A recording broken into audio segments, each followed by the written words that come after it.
ہم تو بس کپڑوں پر بات کر رہے تھے پیاری، یہ کیسے بات یقین کی طرف نکل گئی؟ تم نے مجھے بالکل الجھا دیا ہے۔ جولیانا نے سانس بھری۔ ہم سب خاندان والے ہیں مورینا، اگر پھر بھی تم خوش نہیں ہو تو میں تم سے معافی مانگ لیتی ہوں۔ مورینا نے طنزیہ کہا، میں تمہاری معافی کے لائق کہاں؟ آخر یہ گھر تمہارا ہے اور تم ہی اسمتھ خاندان کی بڑی بیٹی ہو۔ تم نے تو ابھی کہا تھا کہ میں اور وان تو صرف باہر کے لوگ ہیں، ہے نا؟ یہ سن کر وان فوراً جولیانا کی طرف حیرت سے دیکھنے لگا۔ جولیانا گھبرا گئی۔ یہ تم کیا کہہ رہی ہو مورینا؟ یہ تو بس ایک لباس کی بات تھی، یہ کیسے اتنا بڑھ گیا؟ اس نے وان کی طرف دیکھا اور جلدی سے کہا، وان مجھے لگتا ہے مورینا حد سے زیادہ حساس ہے اور زیادہ سوچ رہی ہے۔ وان میں نے تمہیں ہمیشہ بھائی سمجھا ہے، پاپا نے بھی کہا تھا کہ میں ہی گھر کی اکلوتی بیٹی ہوں، تو تم سب ہی میرا خاندان ہو۔ وان کے چہرے پر شکوک کے آثار تھے۔ اس نے ایک بار جولیانا کو دیکھا، پھر مورینا کو۔ مورینا کبھی جھوٹی بات نہیں بناتی تھی، اگر اس نے کہا ہے تو یقیناً جولیانا نے کہا ہوگا، مگر جولیانا عام طور پر سب کچھ دیکھ بھال کر بات کرتی تھی، تو وہ ایسی بات کیسے کر سکتی ہے؟ جب وہ ہچکچا رہا تھا تو جولیانا نے کہا، گھر کے سارے بھائیوں میں وان کے سب سے زیادہ قریب ہوں۔ مجھے پتا ہے تم یہ سب اس لیے کہہ رہی ہو کہ جوئل اب مجھے پسند نہیں کرتا، مگر اس کا یہ مطلب نہیں کہ تم ہمارے بیچ نفرت ڈال سکو۔ نفرت ڈالنا؟ مورینا اور زیادہ بھڑک گئی۔ تو کیا تم ہمت کرتی ہو وہی بات دوبارہ کہنے کی جو تم نے نیچے کپڑوں کے بارے میں جھگڑتے وقت کی تھی جولیانا؟ جولیانا نے تیوری چڑھائی۔ میں نے کیا کہا تھا مورینا؟ مجھے واقعی سمجھ نہیں آ رہا تم کس بارے میں بات کر رہی ہو۔ مورینا غصے سے پھٹنے ہی والی تھی۔ وہ ہمیشہ سیدھی سادی رہی تھی اور ایسے منافق لوگوں کو سب سے زیادہ ناپسند کرتی تھی۔ ایسے میں ایک ہلکی سی آواز آئی، چچ چچ چچ چچ چچ۔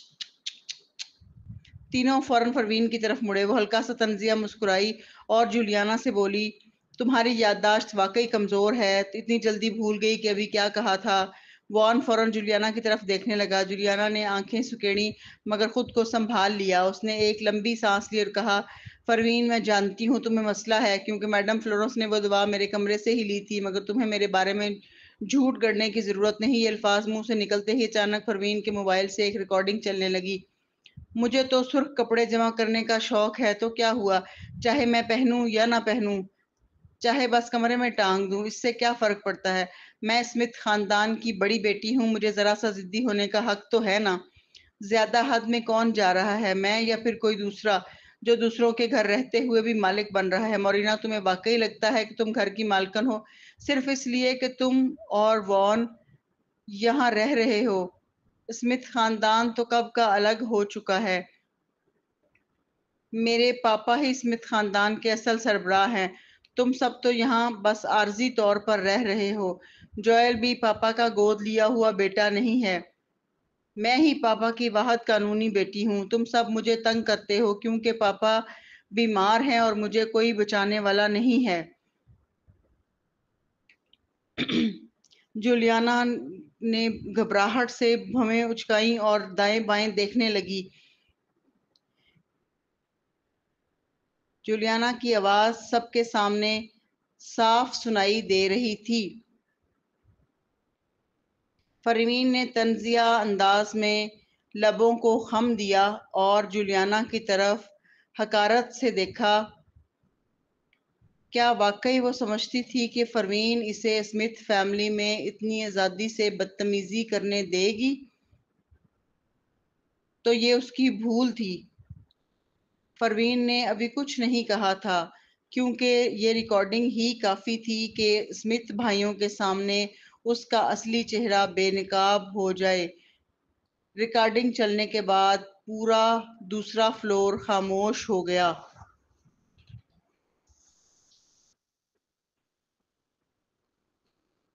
وان حیرت سے جولیانا کی طرف دیکھنے لگا اور مورینا کے تنے ہوئے اعصاب بھی کچھ ڈھیلے پڑ گئے کیونکہ جو کام وہ نہ کر سکی تھی وہ پروین کی ریکارڈنگ نے کر دیا۔ جو شک کا بیج جولیانا بو رہی تھی وہ اس ریکارڈنگ کی آواز کے بعد سب کلیئر ہو گیا تھا اور وان کو سمجھ میں آ گیا تھا کہ کون سچ بول رہا ہے اور کون بات گھڑ رہا ہے۔ اس نے تشکر کی نظروں سے پروین کی طرف دیکھا